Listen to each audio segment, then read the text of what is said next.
नमस्कार दोस्तों, स्वागत है आपका हमारे YouTube channel study hub online classes में। और आज हम एयरफोर्स जीएस टेस्ट सीरीज का 7वां वीडियो लेकर आए हुए हैं।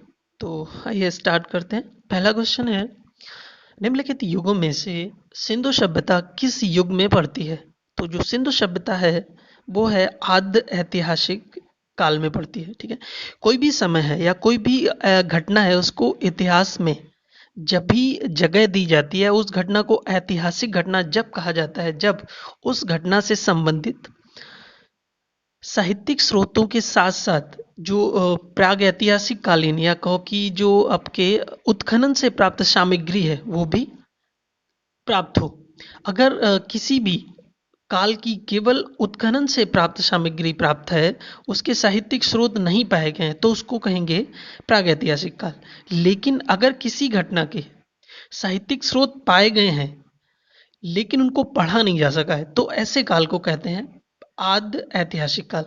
जो हड़प्पा युगीन जो लिपि है, मतलब उनके साहित्यिक स्रोत तो मिले हैं हमें, लेकिन क्या है, उस लिपि को आज तक पढ़ा नहीं जा सका है। तो इसलिए जो हड़प्पा सभ्यता है वो आद्य ऐतिहासिक काल में आती है।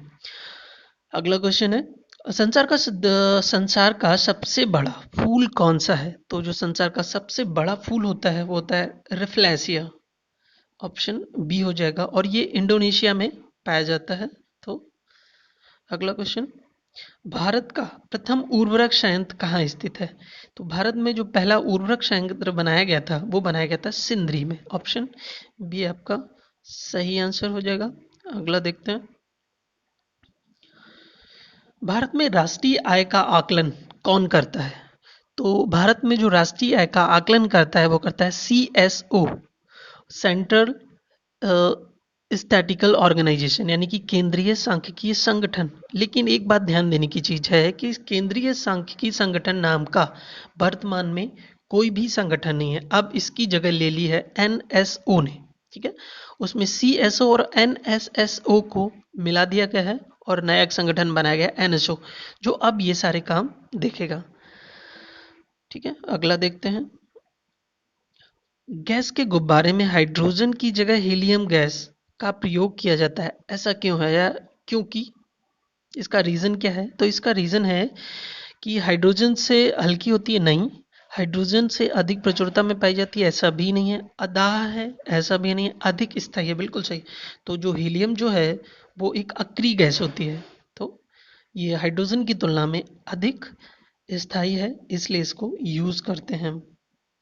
अगला क्वेश्चन देखते हैं, किस क्षेत्र में उत्कृष्ट कार्य का पुलित्जर पुरस्कार के लिए मान्यता दी जाती है? तो पुलित्जर पुरस्कार जो है वो दिया जाता है साहित्य और पत्रकारिता के क्षेत्र में, यानी कि ऑप्शन बी आपका सही आंसर हो जाएगा। अगला क्वेश्चन, कंप्यूटर वायरस होता है, तो कंप्यूटर वायरस जो होता है एक्चुअली एक कंप्यूटर प्रोग्राम ही होता है। तो कौन सा ऑप्शन हो जाएगा आपका? ऑप्शन डी हो जाएगा कि यह एक विशेष प्रकार का कंप्यूटर प्रोग्राम होता है। अगला देखते हैं, एक बुक है जिसका नाम है इंडिया विंस फ्रीडम। ये किसकी है? ये पुस्तक जो है वो है मौलाना अबुल कलाम आज़ाद की या मौलाना आज़ाद की। अगला क्वेश्चन देखते हैं, एक अश्व शक्ति लगभग बराबर होता है। तो एक अश्व शक्ति जो होता है वो होता है 746 वाट का, और जो इंजन होते हैं उनकी जो क्षमता नापी जाती है, उनकी जो शक्ति मापी जाती है वो मापी जाती है अश्व शक्ति में। अगला है, रुधिर स्कंदन में मदद करने वाला विटामिन कौन सा है? रुधिर स्कंदन कह लो, ब्लड कोआगुलेशन कह लो, या ये क्वेश्चन पूछा जाता है कि किस विटामिन की कमी से जो रक्त का थक्का है वो नहीं जमता है, तो वो है विटामिन के। विटामिन जो के है, यानी कि आपका ऑप्शन डी सही आंसर हो जाएगा। अगला क्वेश्चन है, कंप्यूटर के लिए आईसी चिप आमतौर पर बनाई जाती हैं। तो आईसी चिप जो होती हैं वो बनाई जाती हैं अर्धचालकों से। ठीक है, और मुख्यतः जो है वो सिलिकॉन और जर्मेनियम जो होते हैं वो अर्धचालक होते हैं, लेकिन जो आईसी चिप्स बनाने के लिए ज़्यादातर यूज़ किया जाता है वो किया जाता है सिलिकॉन। ऑप्शन बी आपका सही आंसर हो जाएगा। अगला क्वेश्चन है, संसार का सबसे छोटा महासागर कौन सा है? तो संसार में टोटल 4 महासागर हैं। ठीक है, सबसे बड़ा प्रशांत महासागर, फिर आपका हो जाएगा अंध महासागर, उसके बाद हिंद महासागर, और जो सबसे छोटा है वो हो जाएगा आर्कटिक महासागर। ऑप्शन सी आपका सही आंसर हो जाएगा। तंजानिया की राजधानी है, तो तंजानिया की जो राजधानी है उसका नाम है डोडोमा। डोडोमा। तो इनमें से कोई भी तंजानिया की राजधानी नहीं है। दार एस सलाम जो है वो तंजानिया का एक शहर है, लेकिन उसकी राजधानी नगर नहीं है। जो नैरोबी है वो केन्या की राजधानी है। जो लुसाका है वो जाम्बिया की राजधानी है, और जो कंपाला है वो युगांडा की राजधानी है। ठीक है, तो इनमें से जो सही आंसर है वो कोई भी नहीं है।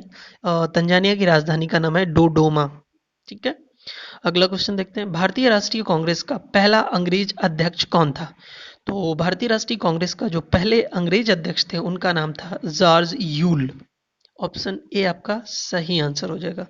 और इस जो कांग्रेस है इसका जो सम्मेलन हुआ था या अधिवेशन हुआ था, ये हुआ था इलाहाबाद में। ठीक है, अगला क्वेश्चन देखते हैं।